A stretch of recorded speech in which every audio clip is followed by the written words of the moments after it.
함께 모두 말씀을 청해 보도록 하겠습니다. 네, 각 분야에서 다들 고생이 너무 많으십니다. 대한민국의 현재 가장 중요한 과제는 여러 가지 있습니다만 어쨌든 비정상을 정상으로 전환시키는 것이고 성장을 회복시켜서 우리 국민들에게 새로운 기회를 많이 만들어 드리는 것입니다. 그 새로운 기회는 최소한 공정하게 기회와 결과를 나눌 수 있게 해서 우리 사회 전체의 양극화 불균형을 조금이라도 완화해야 된다라고 하는 게 이번 정부의 주요 목표 중에 하나입니다. 그런데 경제를 회복시키고 민생을 강화하는 것은 결국 기업 활동 또는 경제 활동이 활성화될 수 있게 해줘야 됩니다. 그 방법에는 여러 가지가 있겠지만 그 중에 하나 핵심적인 의제가 바로 규제 합리화 아닌가 싶습니다. 정부는 각 분야의 활동을 진흥하기도 하고 또 억제하기도 하는데 되게 관료화되면 그런 게 있죠. 편하게 또 고정관념, 기성관념에 의해서 권한 행사를 하게 되고 그게 이제 현장에서는 큰 족쇄로 작용하는 경우도 있습니다. 또 하나는 이런 것도 있죠. 이제 이해관계가 충돌하는 경우입니다.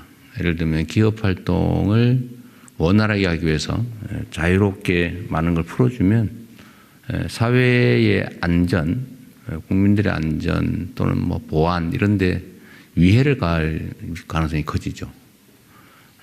또 한 가지는 이런 것도 있습니다.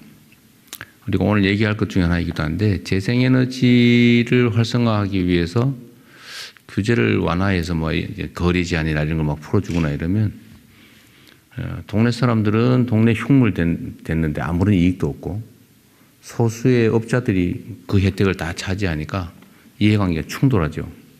네, 이런 걸 잘 조정하는 게 중요하지 않을까 싶습니다.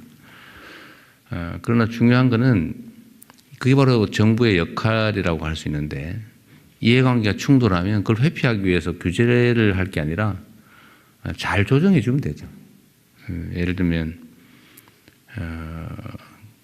재생에너지, 특히 태양광 이런 시설들을 동네에다 할 때 뭐 주택, 주거 지역으로부터 멀리 떨어져서 해라. 보기 싫다.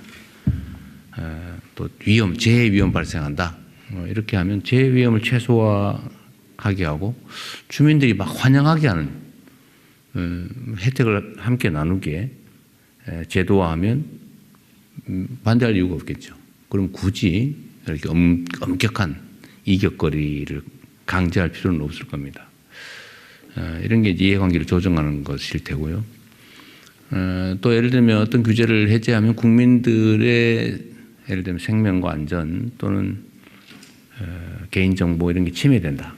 이렇게 얘기하면 그 위험성을 또 최소화시키면 되지 않습니까? 위험하니까 아예 하지 말자. 제가 자주 드는 예로 구덕이 생길 것 같으니까 아예 장 담그지 말자. 장 못 당기게 하자. 이렇게 할 게 아니고 구덕이 안 생기게 하면 되죠. 보안장치를 철저하게 하고 장은 잘 담궈서 먹고 규제도 마찬가지 아닌가 싶습니다. 위험하면 위험 요소를 최소화할 수 있다면 그 규제는 정리할 수 있겠죠. 특히 오늘도 문화 분야, K컬처 관련된 규제 완화 얘기도 한번 해볼 텐데 이 부분도 사실 문화 영역은 규제라고 하는 게 그렇게 많이 필요할까라는 생각이 들기도 하지만 또 한편으로 보면 통제의 필요성이 있는 영역이 일부 있죠. 근데 뭐 김대중 대통령이 말씀하신 유명한 얘기죠. 또 뭐 대체적으로 통용되는 원칙이기도 한데 뭐 8길이 원칙이라고 합니까? 지원은 하되 간섭은 안 한다. 그게 대원칙인데도 불구하고 여러 가지 규제들이 있어요. 근데 우리가 앞으로 재생에너지 분야 또 바이오 분야 포함해서 문화 분야 이 부분을 산업으로 크게 진흥하려고 하는데 거기도 장애 요소가 있다면 현장의 얘기들을 충분히 들어보고 수용 가능한 범위 내에서 위험 요소들은 다 최대한 제거하면서 자유롭게 창의성을 발휘할 수 있도록 해야 되지 않냐라는 생각이 듭니다. 저번에는 뭐 인공지능 또 자율주행 로봇 분야에 대한 규제 합리화 얘기를 했는데 오늘은 바이오, 재생에너지 그리고 K컬처 분야에 대한 규제를 어떻게 합리화할 것이냐.